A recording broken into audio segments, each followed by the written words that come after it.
Bendiciones, mis queridos hermanitos del grupo ETE. Siempre los recuerdo a todos ustedes con todo cariño, con todo afecto. Hermanitas Úrsula, Madeleine, Petronila, Lucrecia, Vicentina, Antonia, Teresita, Marjorie y al amado hermano Leonardo. Lindo grupo realmente, me ha confiado el Señor. Hermanitos, la verdad es que tenían la lección ya preparada desde el día miércoles. Ocurre que, bueno, a veces hay cosas que escapan realmente al dominio del ser humano. Y así que unas razones técnicas que se complicaron ahí no pude enviarles a tiempo, como era mi anhelo, de que llegue esta lección a sus manos. Bueno, ya de todas maneras, el Señor es que precisa los tiempos y estamos ahora aquí con este nuevo intento. Así que los llevo siempre en oración, hermanos queridos, y pidamos a nuestro amado y buen Dios que por medio de su Espíritu Santo amado nos guíe, nos bendiga y nos proteja siempre. Te pedimos, Señor, que sea tu Espíritu Santo amado esta tarde, Señor, quien guíe este encuentro con los hermanitos queridos y podamos, Señor, aprender más, Señor, de esa bendita sabiduría que tú nos provees desde lo alto. Gracias, Padre, en el nombre de nuestro Señor Jesucristo. Amén, hermanitos. Bien, el propósito de este avance, hermanos, es realmente ir evaluando el conocimiento que vamos obteniendo de cada una de las lecciones. Ya hemos desarrollado a la lección 3, pero quisiéramos hacer ahora un recuento de todo lo que hemos aprendido ya del desarrollo de estas 3 lecciones. Ustedes ubíquense, hermanos, ahí en su manual, en la página número 7 y la unidad número 1, dice. Tenemos ahí dos temas, el análisis de la última semana del año de pasión, la Pascua en Jerusalén, y el tema B, Jerusalén y el templo. Eso es lo que encierra la primera lección que hemos desarrollado de este nuevo libro, del quinto libro, el año o la última semana, ¿no es cierto?, de nuestro Señor Jesucristo. Entonces, ¿qué puntos realmente nos indica aquí que son las metas, el objetivo realmente de este estudio? Dice en el punto 1, dada una lista de las acciones de Jesús durante la Semana Santa relatadas en Mateo y Marcos, señalar en qué día de la semana ocurrió cada una de ellas. El tema resumido lo encontramos en la página que ya comentamos en nuestro último encuentro, en la página 301, que es el respaldo 1. En el respaldo 1 tenemos nosotros ahí un resumen de lo que ocurrió realmente en la última semana de nuestro Señor Jesucristo, ¿no es cierto? Del año de pasión, obviamente. Entonces tenemos ahí que el día domingo nuestro Señor Jesucristo hace su ingreso triunfal a la ciudad de Jerusalén, efectivamente, montado en un asno que era el símbolo de la paz.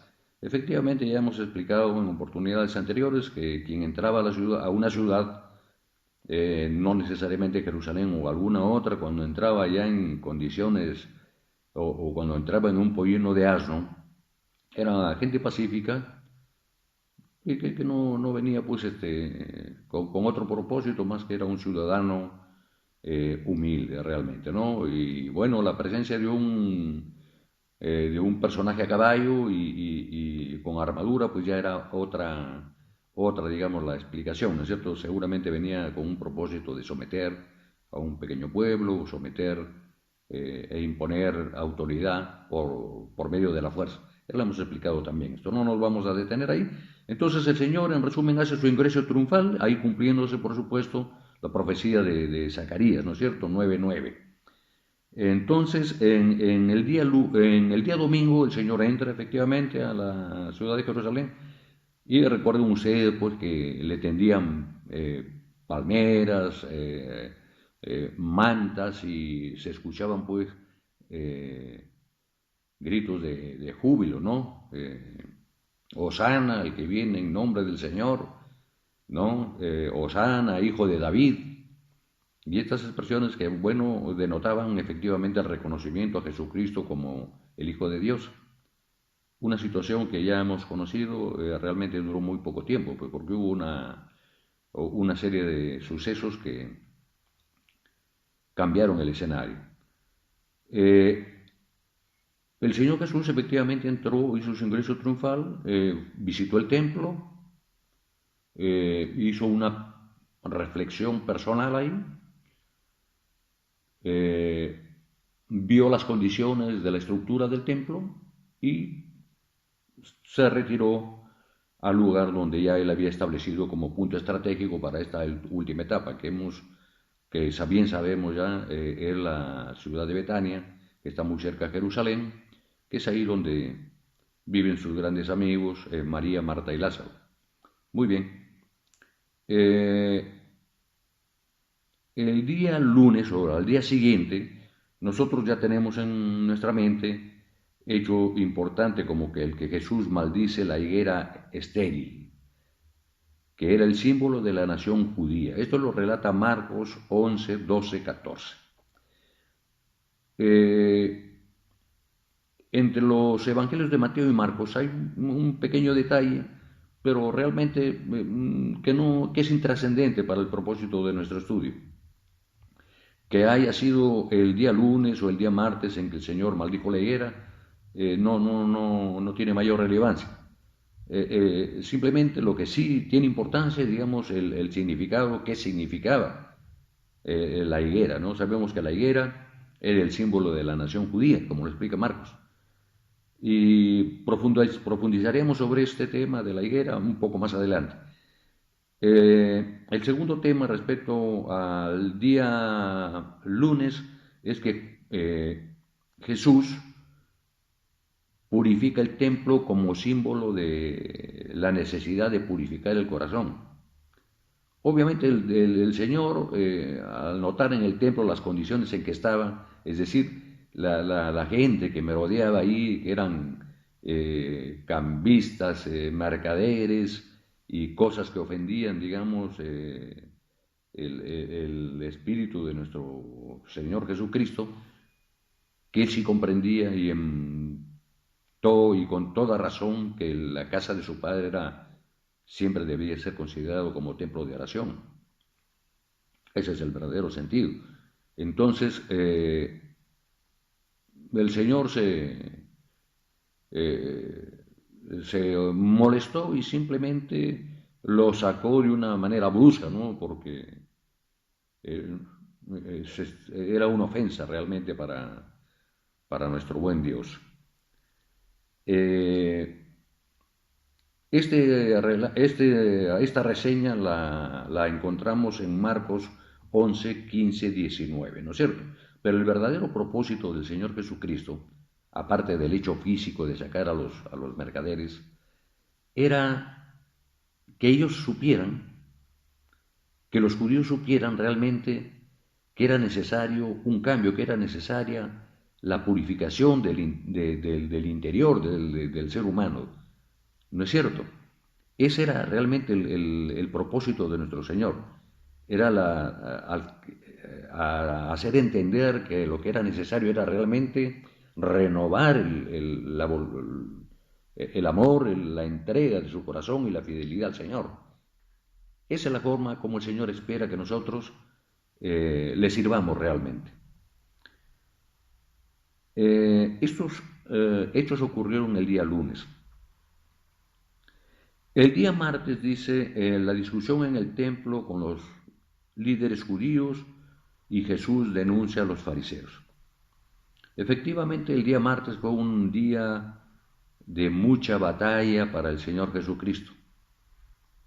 Los líderes religiosos, los líderes del templo, tanto fariseos como saduceos,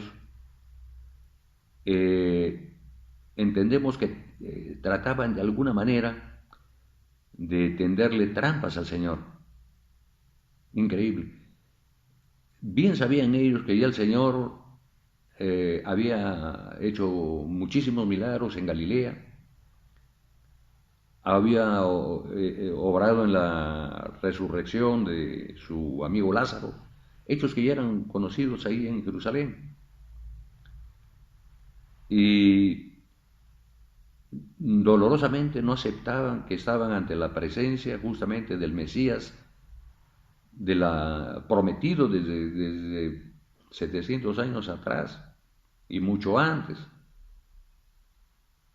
Leían la historia de Abraham y no entendían realmente que a través de su descendencia, a través de los reyes, incluso de los 14 reyes que menciona Mateo, venía la descendencia mesiánica, ya lo tenían frente a él. Y bueno, pues ya repetíamos lo que comentamos en una ocasión, que los fariseos y saduceos se habían acostumbrado a una forma muy simple de vida, ¿no? Se habían facilitado todo, habían cambiado o habían aumentado o habían quitado de la palabra de Dios, de las Sagradas Escrituras, muchas cosas. Entre ellas, por ejemplo, los saduceos, que no creían en la resurrección, y los fariseos que aumentaban tradiciones, extensas tradiciones, a las cosas a los mandamientos del Señor, cosas que obviamente ni siquiera ellos cumplían. Entonces tener la presencia del verdadero Mesías era para ellos incómodo. Entonces la discusión en el templo, empezamos con el tema de la autoridad del Señor Jesucristo, ¿no? Muchas veces le preguntaban, ¿y con qué autoridad has hecho estas cosas? ¿No? ¿Te permite el ingreso a Jerusalén? ¿Con qué derecho te permites echar a los mercaderes del templo? Obviamente que de ahí, especialmente los saduceos, obtenían gruesas ganancias, ¿no?, por ese comercio. Y el Señor también, con sabiduría, les repregunta, ¿no? Bueno, yo les daré una respuesta si ustedes responden el tema respecto a que si lo que dicen las Escrituras respecto a Juan el Bautista, ¿no? Él dice el Señor, el bautismo de Juan, ¿de dónde era? ¿Del cielo o de los hombres? Y bueno, en este caso los puso en una situación crucial, ¿no? Ellos se decían, entre los fariseos se decían entre ellos, si le respondemos, si es del cielo, entonces el Señor nos va a responder, ¿y por qué no le creíste entonces a Juan el Bautista? Pero si le decimos o si le decían la respuesta de los hombres, entonces temían al pueblo judío, porque el pueblo judío, el grueso de los judíos le tenían por profeta Juan el Bautista. Entonces simplemente no le contestaron al Señor y no le volvieron realmente a repreguntar nada sobre el tema. Estos son los hechos que van ocurriendo el día martes. Otro hecho importante que nos enseña aquí el respaldo, para que nosotros tomemos y memoricemos realmente qué ocurre, lo trascendente en ese día, en esa semana, ¿no es cierto? Es que Jesús se lamenta perdón, el día martes, la discusión en el templo con los líderes, y Jesús denuncia a los fariseos.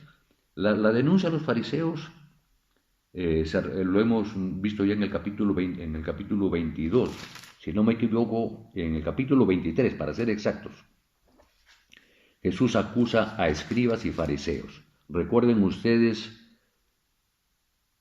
esas denuncias, ¿cómo les llama el Señor? Escribas y fariseas hipócritas. Ahí en el capítulo 23, versículo 13 al 23, incluso, no más, hasta el capítulo 36. Casi por 9 veces les llama fariseos hipócritas. Bueno, muy justo el adjetivo del Señor para ellos, ¿no es cierto? Que leían pero no entendían. Luego, otro punto trascendente, Jesús se lamenta por Jerusalén. Recordemos que ya después de estas discusiones,